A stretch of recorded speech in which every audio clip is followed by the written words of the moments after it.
ఆగవే. అయితే నా మాట కూడా వినవా? విన్నాను. 6 ఏళ్ల నుంచి వింటూనే ఉన్నాను. ఇంతవరకు జరిగింది చాలదా? ఎందుకమ్మా ఇంకా నా జీవితాన్ని నాశనం చేస్తావు? వాడితో వెళ్ళి ఏం సుఖపడతావే? పరుపులు ఫ్రిడ్జ్లు ఉండవే. తీసుకెళ్లి గుడిసెలో ఉంచుతాడు, చాప్ మీద పడుకోబెడతాడు. ఇక్కడున్నంత హాయిగా ఉండదే ఎక్కడా.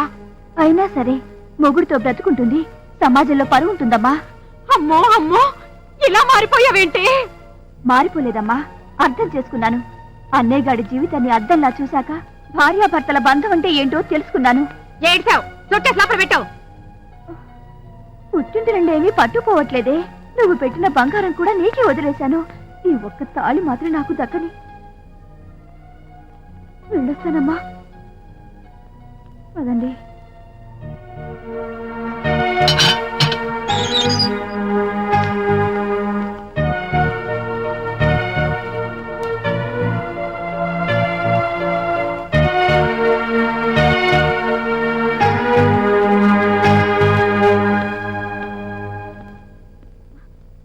చూసావరా శంకరం, నీ చెల్లెలు ఎంత మారిపోయిందో.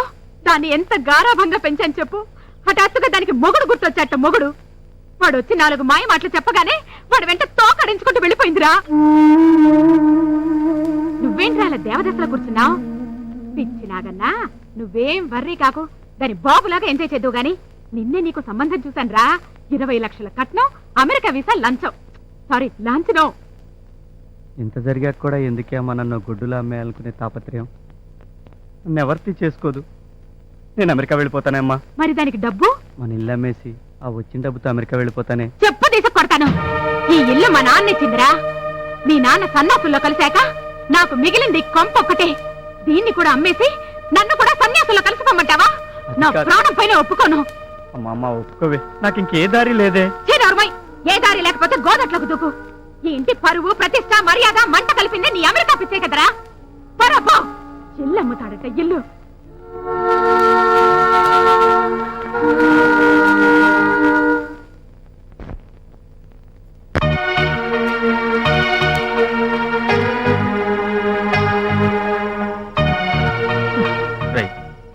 ఊరుకోరా, బాధపడకు.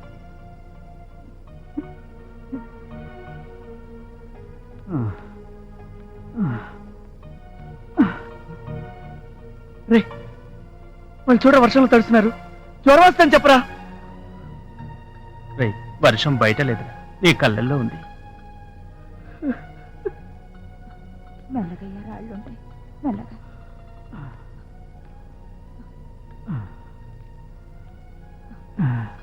ఒరే మనవడా, నెల రోజుల నుంచి నిన్ను చూస్తుంటే నా కడుపు తరుక్కుపోతుందిరా. పెళ్ళంతో గొడవ ఎందుకురా, హాయిగా కాపురం చేసుకోక. అవునరా, కొడుకులు ఆస్తులు పంచుకొని అనుబంధాలు తెంచుకొని వేరే కాపురాలంటూ గుండెల మీద తంతారు. కూతుళ్ళేమో అందినంత దోచుకొని అత్తారిళ్ళకి హాయిగా వెళ్ళిపోతారు. కాని ఊపిరాగిపోయేదాకా నీతో నీడలా నీ వెంటే ఉండేది నీ అర్థంగి ఒక్కటేరా. భార్య అంటే భారం కాదురా, బ్రతుకులో భాగం. పక్షవాతంతో నా కాలు పడిపోయినా చేతికర్ర కొనుక్కోలేదురా. దీని చేతి ఊతాన్ని ఆసరాగా తీసుకున్నాను. ఇది కూడా నన్ను భుజాన వేసుకుని బరువు అనుకోలేదురా, తన పరువు అనుకుంది. ఆఫ్టర్ ఒక్క కాలే కాదురా, నా అవయవాలన్నీ పోయినా లెక్క చేయను. ఎందుకో తెలుసా, నాలో ఒక భాగంగా కలిసిపోయిన భార్య ఉంది అన్న ఒకే ఒక్క తృప్తి. అర్థం చేసుకోరా, నువ్వేం పోగొట్టుకుంటున్నావు. పదవే, పోదాం. అట్టగేనయ్యా, మెల్లగా.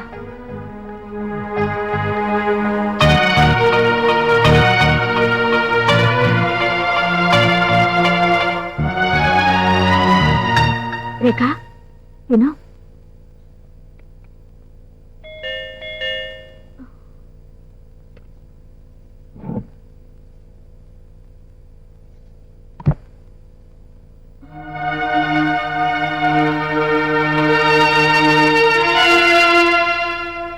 నువ్వా? మళ్ళీ ఇంకేం చేద్దామని వచ్చావు? నిన్ను తీసుకెళ్దామని వచ్చాను క్రాంతి. రా క్రాంతి, మన ఇంటికి వెళ్దాం. మనిల్లా? అదెక్కడుంది? నీదా ఇల్లు, నాది ఇల్లు. ఇదేమన్నా సీతా సావిత్రి కాలం అనుకున్నావా? నువ్వు సారీ చెప్పి రమ్మనగానే ఆనందంతో తలూపి నీ వెంట పరిగెత్తుకు రావడానికి. ప్లీజ్, నన్ను ఏడిపించడానికి డ్రామా ఆడుతున్నావు నాకు తెలుసు. చిన్నప్పటి నుంచి ఎన్నో సినిమాలు చూశాను, ఎన్నో నవల్స్ చదివాను. ఇలాంటి కథలన్నిట్లోనూ అదే క్లైమాక్స్.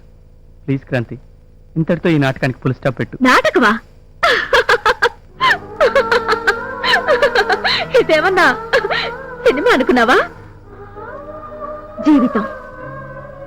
అలా అనకు క్రాంతి, ప్లీజ్. లైఫ్ అంటే ఏమిటో, వైఫ్ అంటే ఏమిటో ఇప్పుడు పూర్తిగా అర్థమైంది. భార్యాభర్తల్లో ఒకరితోడు ఒకరికి లేకపోతే బ్రతుకు ఎడారి అవుతుందని తెలుసుకున్నాను. ఏ మొగుడు ఏ పెళ్ళాన్ని టార్చర్ చేయనంత నీచంగా నేను హింస పెట్టాను. I'm extremely sorry Kranthi. నేను ఇప్పుడు రియల్గా రియలైజ్ అయ్యాను. ప్లీజ్ నాతో వచ్చే క్రాంతి. ఎలా రావాలి? ఎలా రావాలి? నాకు క్యారెక్టరే లేదని, ఎవడు డబ్బిస్తే వాడి పక్కలో పడుకుంటానని ఫోటోలు పంచి మరీ ఊరంతా చాటింపేశావుగా. మర్చిపోయావా? ఇప్పుడు మళ్ళీ నీ దగ్గరకొస్తే మనం చేసేది సంసారం అవదు, వ్యభిచారం అవుతుంది. క్రాంతి, అదంతా నా కంప్యూటర్ బ్రెయిన్తో క్రియేట్ చేసిన కట్టు కదని నీకు తెలీదా? నాకు తెలుసు, కానీ జనానికి తెలీదుగా. నేను చెప్తాను. కావాలంటే 10 మందిలోకి వచ్చి ఏ తప్పు చేయని నిప్పు నా క్రాంతి అని చెప్పు తీసుకొని నన్ను నేను కొట్టుకొని మరీ చెప్తాను. ఆహా, చెప్తావా? అయితే చెప్పు. అందరికీ బాగానే పెట్టాడు చెవులో పువ్వు. చూడు,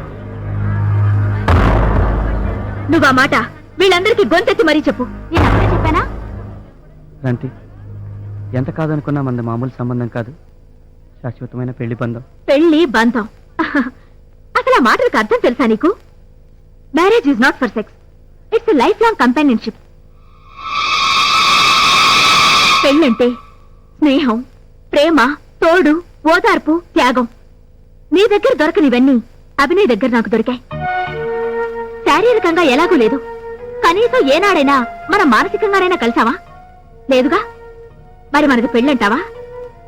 మొలతాడు కట్టిన ప్రతివాడు మగాడు కానట్టే తాళి కట్టిన ప్రతి మగాడు మొగుడు కాలేడు. కానీ నేను ఇప్పుడు పూర్తిగా కళ్ళు తెరుచుకున్న క్రాంతి. It's too late. నేను పూర్తిగా మారిపోయాను క్రాంతి. So what? నువ్వు మారితే నాకేంటి, మారకపోతే నాకేంటి? నీలో ఈ మార్పు కోసం 1 రోజు 2 రోజులు కాదు, 1 year వెయిట్ చేశాను. నువ్వు మారతావనో, మారాలనో, మారితే మళ్ళీ నీ జీవితంలోకి తిరిగి రావాలనో నేను ఈ కాలనీకి రాలేదు. నువ్వున్నా లేకపోయినా నాకంటూ ఒక బ్రతుకుందని, నువ్వు లేకపోయినా నేను బ్రతకగలని చెప్పాలనుకున్నాను. బ్యాలెన్స్ ఆఫ్ టెర్రర్ అనేది భార్యాభర్తల్లో ఈక్వల్ గా ఉండాలని, భర్త వదిలేస్తే తన బ్రతుకు ఏమైపోతుందోనని భార్య అడ్జస్ట్ అవుతున్నట్టే వైఫ్ వదిలేస్తే తన బ్రతుకు నరకమే అవుతుందని నీలాంటి ప్రతి భర్త తెలుసుకోవాలనుకున్నాను. ఏ జనం దగ్గర ఏ నోటితో నేను చెడిపోయానని వాగావో, అదే జనం దగ్గర అదే నోటితో నిన్ను నువ్వే చెడిపోయిన వాడిగా చెప్పించాలనుకున్నాను. అదే అదే జరుగుతోంది. ఇది చాలు, ఈ తృప్తి చాలు, ఈ గెలుపు నాకు చాలు. క్రాంతి, ఏం మాట్లాడుతున్నావు? నువ్వు నిజంగా నన్ను వదిలిపెట్టి ఈ ఇంట్లో ఇంకోటితో కాపురం చేస్తున్నానంటే నన్ను నమ్మంటావా? ఎస్, ముమ్మాటికి. 3 మూర్ల పసుపు తాడుతో 3 ముళ్ళు వేసినంత మాత్రాన ఆడదాని జీవితం మీద, మనసు మీద, వ్యక్తిత్వం మీద ఎక్కడలేని అధికారాలు వచ్చేస్తాయనుకోవడం నీలాంటి మగాళ్ళ భ్రమ. మనసుని జయించలేని మగాడితో మనువు మనువే కాదని ఆనాటి మనువే చెప్పాడు. హింసించే భర్తని వదిలిపెట్టి ఇంకో పెళ్లి చేసుకోవచ్చని ఆ బృహస్పతే చెప్పాడు. జీవితంలో అదృష్టం ఒక్కసారే తలుపు తడుతుందట. అప్పుడు ఇన్వైట్ చేయకపోతే అంతే సంగతులు. తుది శ్వాస విడిచే వరకు ఇక మనల్ని చూడనే చూడదట. వైఫ్ కూడా అంతే. ఒక్కసారి దాన్ని కోల్పోతే it's a permanent loss. You can't gain her back again. America America అంటూ కలవరించి లైఫ్ లో ఇంపార్టెంట్ పార్ట్ వైఫ్ నే కోల్పోయావు. ప్లీజ్ క్రాంతి, అలా అనుకో. నా అనుకున్న వాళ్ళంతా నన్ను మోసం చేశారు. నాకున్న ఒకే ఒక్క దిక్కు నువ్వే. సారీ, నాకంటే తెలివైన వాళ్ళు, అందగత్తెలు, చురుకైన వాళ్ళు ఈ సొసైటీలో చాలా మంది ఉన్నారు. నీలో నిజంగానే మార్పు వస్తే ఓ మంచి అమ్మాయిని సెలెక్ట్ చేసుకుని మళ్ళీ పెళ్లి చేసుకో. అట్లీస్ట్ తననైనా జాగ్రత్తగా చూసుకో. ఇది చాలా అన్యాయం. తప్పు ఒప్పుకొని లెంపలేసుకున్న భర్తతో ఏ వైఫ్ ఇలా మాట్లాడదు? Yes, I'm wife 2001, not wife 1900. ఆడదాని హృదయం అద్దం లాంటిది. ఒక్కసారి ముక్కలైందో ఇంకతుక్కోదు. So handle with care. నా గుండె తలుపులు ఎప్పుడో మూసుకుపోయాయి. ఇప్పుడు ఇంటి తలుపులు కూడా మూసేస్తున్నాను. మా ఆయన వచ్చే టైం అయింది. ప్లీజ్